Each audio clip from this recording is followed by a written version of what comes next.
Merhaba YouTube, ben Mahmut Arslan. Beni zaten tanıyorsunuz. Bugün ise yanımızda ne var abi? 1.0 motorlu 2024 model en boş paket, en basic donanım olan, içinde biraz kişiselleştirilmiş özellikleri olan Nissan Juke var abi. Nissan Juke biliyorsunuz B SUV segmentinde, crossover segmentinde olan satılan bir araba. Yıllardır ülkemizde olan bir araba, dünyada olan bir araba. Bugün sizlerle Nissan Juke'u inceleyeceğiz. Bakacağız neyi var, neyi yok, ne artısı var, ne eksisi var. Biliyorsunuz kanalımızda zaten daha öncesinde Opel Crossland, Opel Mokka gibi B SUV araçlarımız vardı. Bugün bir de Nissan Juke'a bakalım. Ne bekliyoruz? Videoyu beğenip kanala abone olduğunuzu düşünerekten günahıyla sevabıyla Nissan Juke.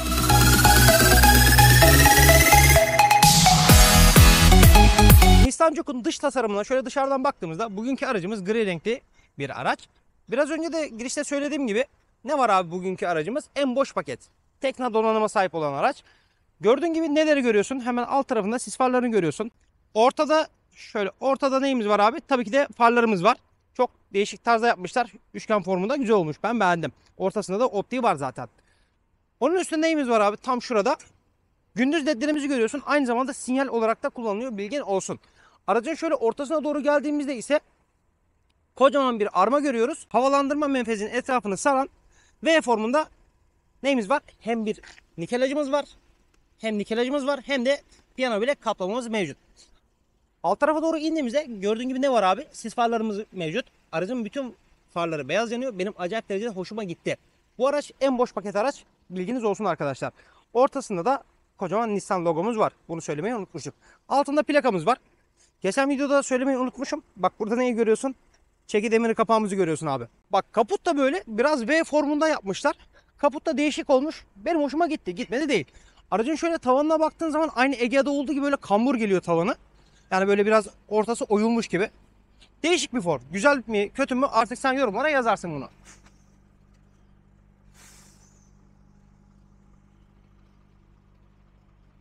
Abi geçeceğim. Geleneği bozmadan aracın sol tarafına doğru geldiğimizde ise bak arkadaşlar bizi neler karşılıyor. Gördüğünüz gibi boydan boya kaplayan plastik parçalı dudiklerimiz mevcut. Neden? Çünkü bu araç küçük de olsa bir crossover abi. Jantlar yıllardır zaten aynı jantı kullanıyor. Ben bu jant kombinine bayılıyorum. Bunda biraz daha karartmışlar, matlaştırmışlar sanki jantı gördüğüm kadarıyla. Bugünkü aracımızın jantları abi 17 inç bilgin olsun. Böyle aracın yan tarafına doğru geldik. Bak bizi neler karşılıyor. Gördüğün gibi siyah renkte kaplı aynalarımız mevcut. Üzerinde neler var? Tabii ki de LED sinyallerimiz mevcut. Aracın kapı kolları yanlamasına yerleştirilmiş, tutup çekmeli. Aracın etrafı da zaten siyahlık kaplı. Ya aslında araç biraz gri renkli olduğundan çok belli olmuyor olabilir. Fakat aracımız aslında çift renk gibi arkadaşlar, bilginiz olsun. Bak burada neleri görüyoruz? Önceki videolarda nelerde görmüştük? Alfa Romeo'da görmüştük, Clio videolarında görmüştük. Arka tarafın kapı kolları burada. Aracın arka tarafına doğru geldiğimizde ise bak çok tatlı, çok şık durmuyor mu sizce de arka tarafı? Ya böyle biraz çirkin güzelliği var arabada, açık konuşmak gerekirse. Arkada bizi neler karşılıyor abi? Yukarıda hemen bir tane köpek balığı antenimiz var. Altında spoilerımız var. Üçüncü toplanmamız var. Hemen burada bir tane sileceğimizi görüyoruz. Nissan yazımız burada. Juke yazımızı görüyoruz. Burada nelerimiz var? Tabii ki de şurada kedi gözlerimiz mevcut. Arka park sensörlerimiz mevcut. Hemen şurada geri görüş kameramızı görüyoruz. Bagajına falan zaten birazdan detaylı olarak geçeceğiz. Aracın şöyle sağ tarafına doğru geldiğimizde bizi burada bir tank kapağı karşılıyor. Tank kapağımız bu şekilde açılıyor. Yani ittirmeli. Sadece benzinli olarak üretilen bir araba bu. Burayı da böyle kapattık abi. Şöyle aracımızı 360 derece dönerken sizi teknik bilgiye boğmadan aracın teknik bilgilerini hemen şu sağa sola bir yere koyuyorum abi. Sen de videoyu beğenip kanala abone olduysan ne yapıyorum? Arabanın içine geçiyorum tabii ki de. Nissan Juke'un kapısını böyle açtığımızda bizi neler karşılıyor? Bakın burada çok güzel deri kapı içi var. Abi kapının içine böyle komple deri yapmışlar. Dokunuş hissiyatı falan mükemmel. Burada bir tutma kolumuz var. 4 cam otomatiğimiz var. Sadece şoför tarafı tek tuşta inip kalkıyor, bilgin olsun. Arka cam kilitleyicimiz burada. Kapı kilitlerimizi burada görüyoruz. Ayna joystick'imizi burada görüyoruz. Ayna seçicimiz burada. Elektrikli aynamız mevcut olduğundan ötürü ne yapıyor? Buradaki tuş aynalarımızı açıp kapatıyor. Burada da kapı açma kolumuz var. Bak burada hoparlör var. Hoparlör gerçekten beni şaşırttı. Ses sistemi gerçekten güzel bu arabanın. En boş paket olmasına rağmen. Bak burada da bir tane saklama cebimiz var. Burayı böyle detay yapmışlar. Ben bayılıyorum böyle detaylara. 1 litrelik şişelerinizi, 1,5 litrelik şişelerinizi çok rahatlıkla buraya koyabilirsiniz arkadaşlar. Aracın koltuklarına geldiğimizde ise bak, en boş paket araba olmasına rağmen abi koltukları görüyor musun?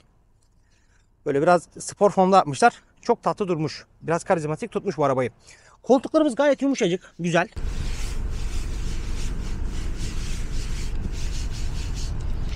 Koltuğumuzun tabii ki de alçaklık yükseklik ayarı mevcut. Aynı zamanda koltuk hava yastığımızı da burada görüyorsunuz uyarısını.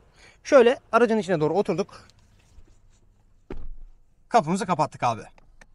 Nissan Juke'un içine oturduğumuzda abi bak, çok güzel bir direksiyonu var. Biz bu direksiyona nereden hakimiz? Tabii ki de kanalda videosu olan Nissan Qashqai videosundan hakimiz.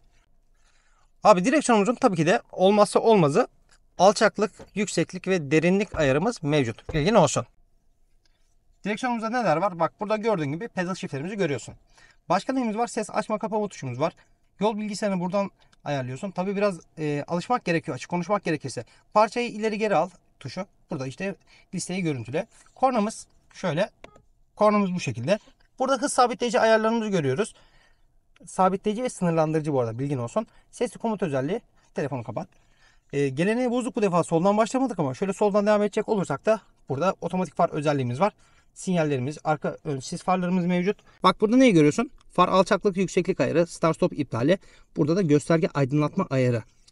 Daha sonrasında sol tarafı anlattık. Sağ tarafında ise neyimiz var abi? Tabii ki de silecek ön ve arka silecek kolumuz mevcut. Direksiyon gayet güzel. Hani böyle sert bir yapısı var ama insanı yormuyor. Bak buraları çok güzel yapmışlar. En boş paket araba olmasına rağmen abi buralar böyle yumuş yumuş kumaşla kaplı. Burada söylemeyi unuttuk.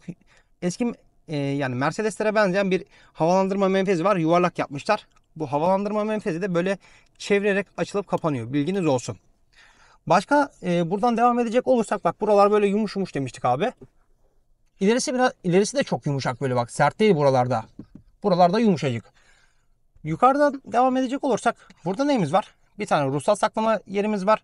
Kapaklı bir aynamız mevcut. Aynamızın en boş paket olduğundan dolayı herhangi bir ışıklandırması mevcut değil. Bilgin olsun. Burayı böyle kapattık. Bak bizi burada ne karşılıyor? Tabii ki de anahtar. Araçta anahtarsız giriş çıkış özelliği var. Fakat abi maalesef böyle anahtarsız çalıştırma özelliği yok. Şöyle sustalı bir anahtarımız mevcut bugünkü aracımızın. Neyse, hava çok sıcak. Aracımızı tekrar çalıştıralım. Klimamız çalışsın. Ne demiştik abi dışarıda? Özelleştirilmiş. Normalde abi bu görmüş olduğunuz ekran daha geniş olan ekran, yani Apple CarPlay, Android Auto özelliği normal standart gelenlerinde de var. Fakat bu görmüş olduğunuz geniş ekran abi özelleştirilmiş, bilginiz olsun.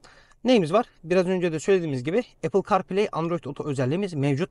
Ses sistemine gelecek olursak şöyle biraz Siyah döşek edindiler, yemin edince dinlediler içten içe gül. dediğim gibi gürül gürül ses sistemi var. Bak burada da ekranı bu şekilde açıp kapatabiliyorsun. Parçayı ileri geri al. Buradan mut yap vesaire. Bu da kamera.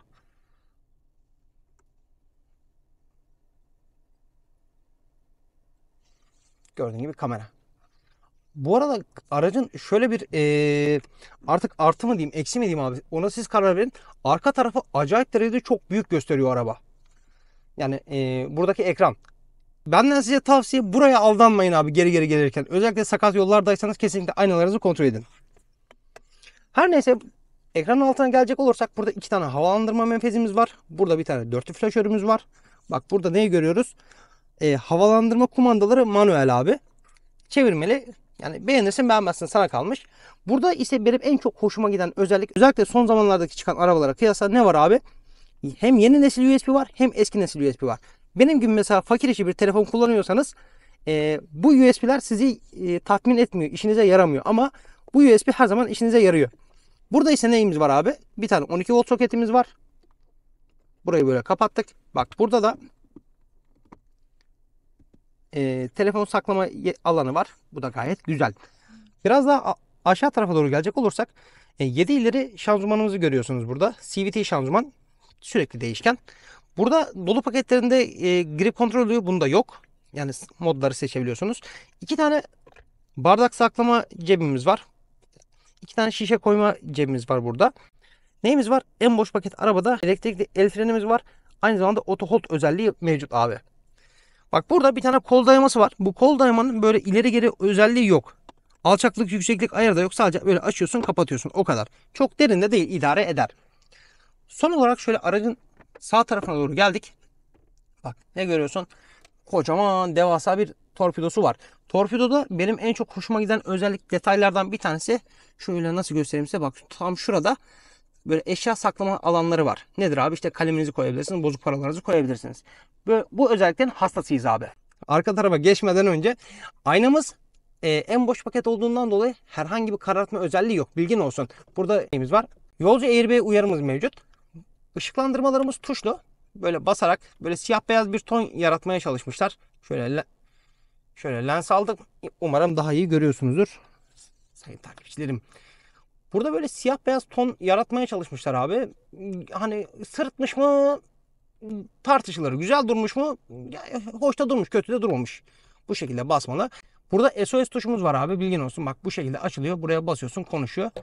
İnsanları meşgul etmeyelim. Zor durumda olan insanlar olabilir. Tavanımız tabii ki de açık renkli. Olmazsa olmaz benim en sevdiğim tarzda.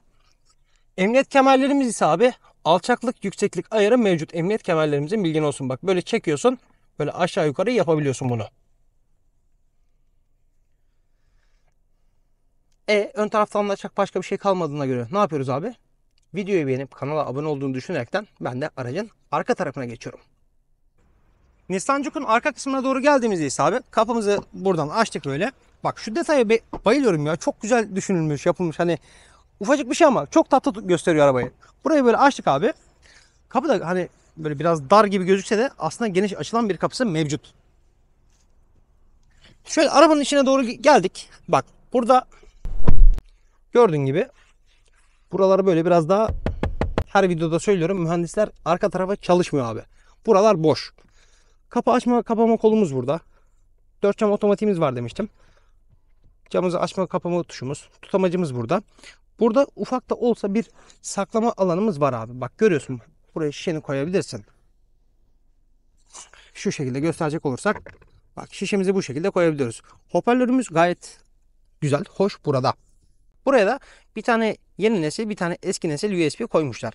Burada böyle bir tane cep var ama bu cep biraz boş abi. Hani telefon koyamazsın, bir şey koyamazsın. Çok da derin değil açık konuşmak gerekirse. Öndeki koltuk benim sürüş pozisyonuma göre ayarlı. Biliyorsun boyum 1.86. Şu anda 90 kiloyum. Hani bu bacağımda, yani sağ bacağımda 2 parmak. Sol bacağımda ise şöyle 2-2,5 parmak civarında bir boşluğumuz var. Şöyle tavana bakacak olursak hani tavan aslında tatmin edici abi. Böyle biraz dik, çok dik de oturmuyorum, çok yayılarak da oturmuyorum. Bilgin olsun. Şöyle baktığın zaman bir 4 parmak falan boşluk var tavanda. Tavan demişken bak tavanda da neyimiz var abi arka tarafta? Şurada gördüğün gibi arka tarafın tavan aydınlatması. Bunu da böyle yapmışlar. Değişik bir şekilde, değişik bir formda. Ha bu arada benim arabalarda en çok dikkat ettiğim şey, biliyor, benim bilen biliyor zaten. Abi arabada hiçbir şekilde tutamaç yok. Maalesef. Maalesef buradan çalmışlar. Koltuklara gelecek olursak da bak koltuklarda herhangi bir kol dayaması mevcut değil abi, bilgin olsun. Ama koltuklarımızda ne var? Tabii ki de olmazsa olmaz. Şöyle kapaklı Isofix bağlantılarımız mevcut. Burada ne var? Burada ise benim canım kaskım var. Aracın arka tarafında anlattığımı düşünerekten ne yapıyorum abi? Aracın tabii ki de bagajına geçiyorum. Nissan Juke'un bagaj tarafına doğru geldiğimizde biraz önce de anlattığım gibi köpek balığı antenimiz var. Neyimiz var? Üçüncü stop lambamız, sileceğimiz Nissan amblemimiz, arka stop farlarımız var. Ortada Nissan amblemimiz, plakalığımız, Juke yazımızı görüyorsun. Altında nelerimiz var abi? Gördüğün gibi 2 tane kedi gözlerimiz var. Burada çeki demiri kapağımızı görüyorsun. Arkada arka park sensörlerimizi görüyorsun. Buraya plastik bir difüzör yapmışlar. Aracın egzozu bak. Şurada gördün mü? Böyle aşağıya doğru bakıyor. Neden? Çünkü benzinli. Abi Nissan Juke'un bagajını şöyle açtık. Tabii ki de manuel bir bagaj kapağı mevcut. Şöyle ilk önce pandizottan başlayacak olursak, pandizot kalitesini ben her zaman ölçerim biliyorsunuz. Abi Pandizot biraz yok cık abi. Hani çok kaliteli bir Pandizotu yok açık konuşmak gerekirse. Bunu tekrar böyle iplerine takalım. Nissan Juke'un toplamda 422 litre bir bagaj hacmi var. Ama nasıl 422 litre? Tabii ki de bu şekilde 422 litre bir bagaj hacmi var. Bagajımız kademeli olarak şu gördüğünüz parçayla büyüyüp küçülebiliyor abi. Parçayı şöyle kenara koyacak olursam sizlere anlatırken biraz da ağır bir parça, bilgin olsun. Ne bunlar da görmüştük, tabii ki de Nissan Qashqai'yi da görmüştük. Burada neleri görüyorsun? Poşet asma aparatlarını görüyorsun. Bir tane burada var. Bir tane burada var. Kancalarımız. Başka baktığımız zaman şöyle kanca karşılığı var mı araçta? Tabii ki de herhangi bir kanca karşılığı yok abi. Bagajda çok da anlatacak bir şeyimiz yok açıkçası ama benim için bir artı var. Nedir? Burayı böyle kaldırdık. Aa, ne varmış burada? Yarım boyda olsa bir stepmemiz mevcut.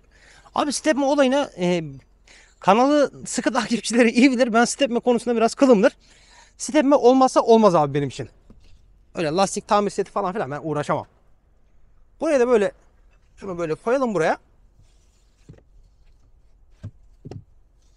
Bunu böyle yerleştirdik abi yerine. Böyle biraz şey duruyor ama eğri duruyor, bilginiz olsun. Buralar böyle biraz içi böyle biraz boş sertlikte duruyor. Haberiniz olsun yani. Bir tane burada, bir tane burada tutma kolumuz var. Burayı böyle tuttuk. Bagajımızı kapattık. Arkadaşlar bugün Kuzey Marmara Otoyolu'nda şöyle tır parkında tırcı emekçi abilerimizle beraber sizlere burada görmüş olduğunuz bunu değil. Belki buna biraz daha zaman var. Burada. Evet, burada görmüş olduğunuz Nissan Juke anlatmaya çalıştım. Dilimiz döndüğünce. Buraya kadar gelip beni izleyip dinlediğiniz için sizlere çok çok çok teşekkür ediyorum. Videolarımı beğenmeyi, kanala abone olmayı kesinlikle unutmayın. Ama en önemlisi ne yapıyoruz? Kendinize iyi bakmayı kesinlikle unutmayın. Bir sonraki videoda görüşmek üzere. Bay bay.